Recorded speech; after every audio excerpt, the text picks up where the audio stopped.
our prayer really is to allow ourselves to face ourselves just as we are, just as at this very moment.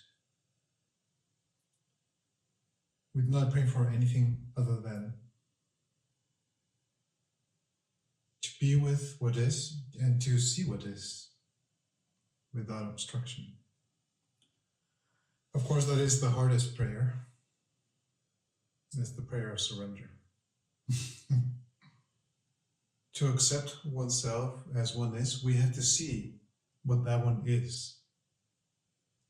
Not in theory, but in practice. In the practice of being alive right now, or whenever it comes up. Oh. So that is the prayer of offering or sacrificing our fake gods, whatever those gods are. It can be the phone, my drug addiction, my alcoholism, my addiction to thinking, to sex, to whatever, any kind of addiction, anything that prevents I from testifying to what it is. And who is it that is interacting with what is? It is not complicated.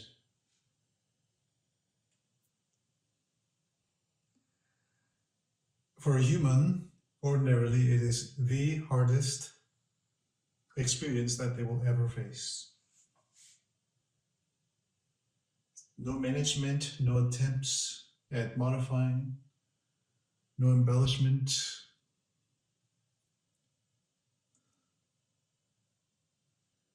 It is really the way of purity and beauty,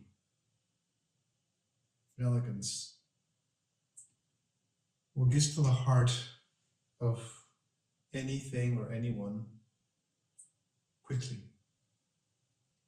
Here we have even devised a shortcut for that.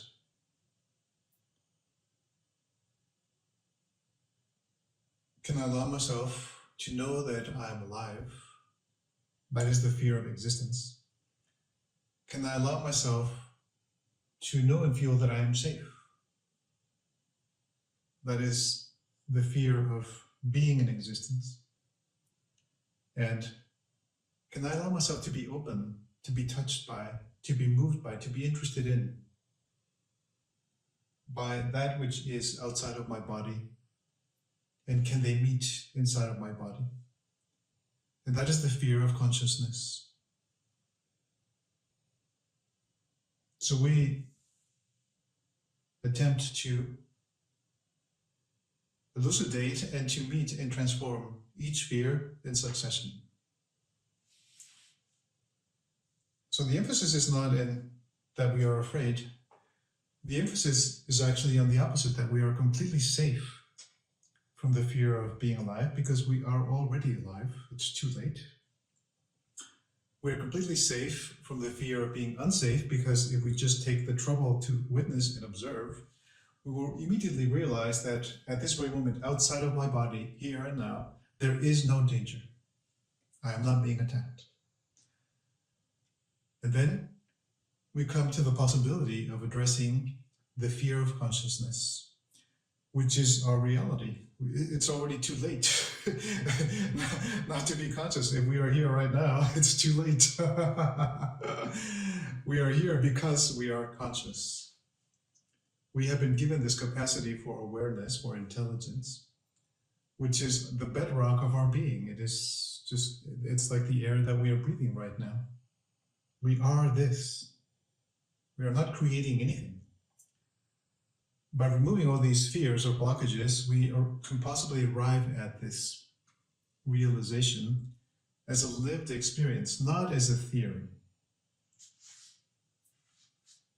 This is not about theories or ideas.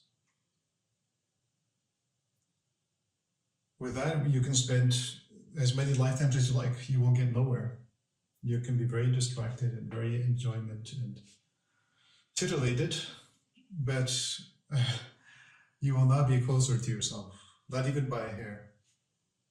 So in the spirit of friendship, which is really the only spirit that can bring us together,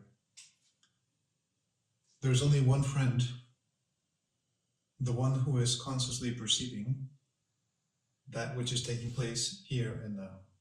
And to that friend we submit all our prayers for being, for the cessation of fears and anxieties and worries.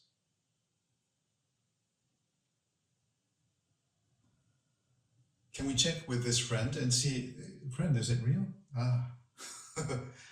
The answer will always be the same. It is not real. The only reality is I who witnesses. That which is witnessed is unreal by its very nature. What is your prayer? Tell us, show us what your prayer is now. We can be very innocent and simple